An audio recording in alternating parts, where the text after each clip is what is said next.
Hello people and welcome back to News Review. We move into the second week of the collab. With that time I got reincarnated as a slime. The patch notes are still kind of long this time, so I'll be trying my best to condense all the information in here. I won't be extensively covering the skills of the seal cards in this video, so if you're just joining into the collab, I recommend you check out last week's video as well.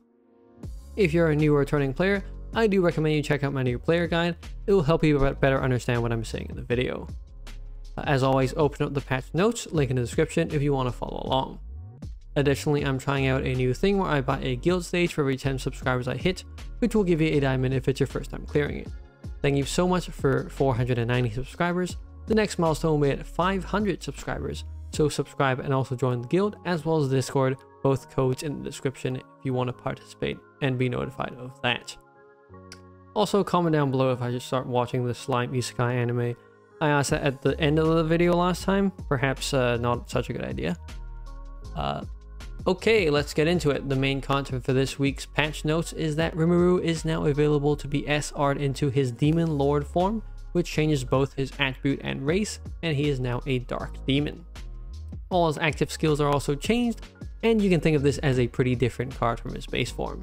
Some notable differences, even in the leader skill and team skill, is that he ignores Runestone Number Shield instead of Cross-Shaped Shield now, and his protective shield limit has been increased, and the shield also now has underblocking and overblocking.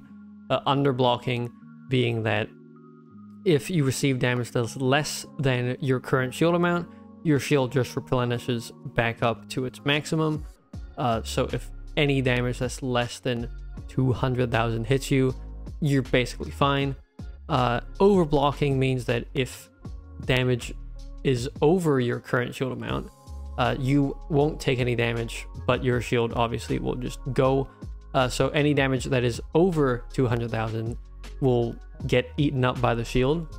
Of course, you'll have no shield after, but that just basically makes this team very survivable. You know, the survivability of this team becomes a lot better from his previous form.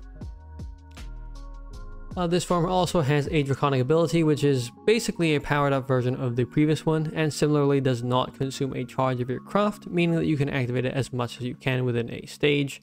The relevant team skills relating to charging your Dragonware are still there, and by Dragonware I mean Draconic, although you will be using the Dragonware. But again, this also means that he suffers more if your Draconic gets smashed in. The three effects are slightly different from previous, but probably the one that you'll be using the most. Actually, Raphael and Veldora are both pretty good. Probably Raphael, I would say, is the more common one. Veldora is also pretty good. Uriel is very situational. Of course, if you have it in closed areas, that's very nice. This form also has a stat boosting team skill with Milim and Luminous, but Luminous is not out yet, so that skill is unavailable as of now. Welcome to Rimuru's Essay Corner, where there are a ton of words for two team skills. Not two team skills, two active skills. What am I talking about? I've condensed that. For his active skills, the first one is the one that you'll be mainly using, since this fixed board is tremendously flexible. You can choose, you know, all 6 columns. This is kind of like Yingjung, if you remember that. And this active also has super damage reduction. So it's also great to counter anything that would somehow go over your protective shield, or if you happen to have no protective shield. Other stuff like ignoring Scorching is kind of redundant actually if you're using this card as a leader, because he already ignores Scorching in his team skill. One bad thing is that other members can launch no attack. He does give enough attack to himself to kind of justify this, but just something to look out for. The second active is less good, at least for now, since its abilities are more niche. Ideally, your shield will not get broken most of the time, since enemy attacks rarely go above 200k, although that's becoming less of the case nowadays. Power creep sucks. Full heal is also kind of useless, since you'll be at full AP a lot of the time with Rimuru as a leader, because he heals to full at the end of every single round. So the only two skills that end up mattering are the 88 combos and removing Deadly Dormancy from all members. 88 combos are very rarely required, And removing Deadly Dormancy is not really a thing that is used, because Deadly Dormancy is rare in itself, and the cards that have it haven't really been that good. And besides, the meta is all about going fast, so, you know, that's not even a downside. However, this pretty much guarantees that there's going to be a collab card with Deadly Dormancy that hopefully is potentially powerful. So let's see if it can save this active and make it actually, you know, pretty good. He restores AP based on dissolving Demon Runestones, and also has a bond skill with Veldora. And by the way, if you didn't look at the top, his max EP is now 160. Of course, this form of Rimuru also has a new Dragonware, and this one has the all-important craft skill of delaying the enemy CD by 2, which is very nice. Moving on, the buildings in the minigame in the middle can now be upgraded further beyond level 10, and a new character, Diablo, will also be given when reaching certain building levels. Diablo is also a Dark Demon. His active is very geared towards Rimuru, since nearly every effect has to do with SR Rimuru. I would say that this card is usable standalone, but if you have SR Rimuru, he basically trumps this card in every way, since they are the same attribute and race. So he will probably only, you know, be seeing use within SR Rimuru's team. Nonetheless, the card is pretty good for that precise purpose, you know, giving a lot of utility to that team. The only reason I say he is maybe good as a member is because of his team skill. As a member, he just innately makes your team ignore poison, and the card itself will not enter Hypnotized, Windswept, Paralyzed, and Silenced, which, you know, could come in handy for some kind of stage. Next, we have a new Dark Demon Ultimate card, Clayman. I think this, although there's a good amount of words on here, but it's not too crazy, so I didn't, you know, summarize that. This probably sets the record for the most amount of Dark Demons introduced in a week. That's 3. This card is honestly not that great. The only unique thing I see is eclipsing enemies for the eventual Eclipse Shield that has yet to come out.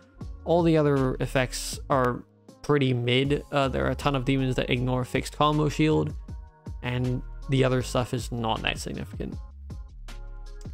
Moving on from that, we have a new challenge stage, Light Elf card, Ramirez, and I only mentioned the challenge stage because it's extremely long, having 100 levels divided into 10 stages. By clearing it, you get a special Dragonware that can be equipped by all Slime collab cards, and it does come with CD-2 upon entry, which is very useful.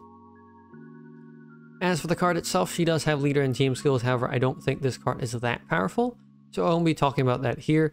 It's probably going to be a meme leader at best, but you're welcome to go in the patch notes and look at those yourself. For her active, it's decent since it contains a fixed board conversion in between rounds. If you can believe it, this is also the first ever light elf to ignore initial shield, which is very surprising since there are a good amount of elves that can ignore initial shield, just no light elves before this card.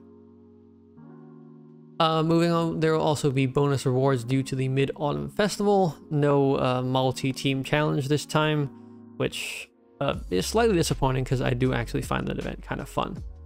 But I think people might have gotten like a little tired of that. Who knows? There's also the extra floors for the monthly challenge opening up, which will once again have an additional Core of Doom and Marbles as rewards. Same format as last time. One of them will have Chaos Scale. One of them will have a default team. It's probably going to be some throwback team again. I did enjoy the last extra floors, although it was a bit of a headache, but I think it's kind of supposed to be. My rankings for the seal haven't really changed after seeing gameplay from the first week, except that Veldora seems to be a bit better than I initially thought, because his skill just carries over regardless of whether you actually trigger all the effects on his stat boosting. That's in his second transformed form, by the way. Rate up is coming on the 19th, so please wait for that before you pull. If you get one copy of Rimuru, I'd say that you have to evolve him at some point before the collab ends, since that is needed to collect all the collab cards for Veldora, and Veldora is a very powerful dragon card in my opinion.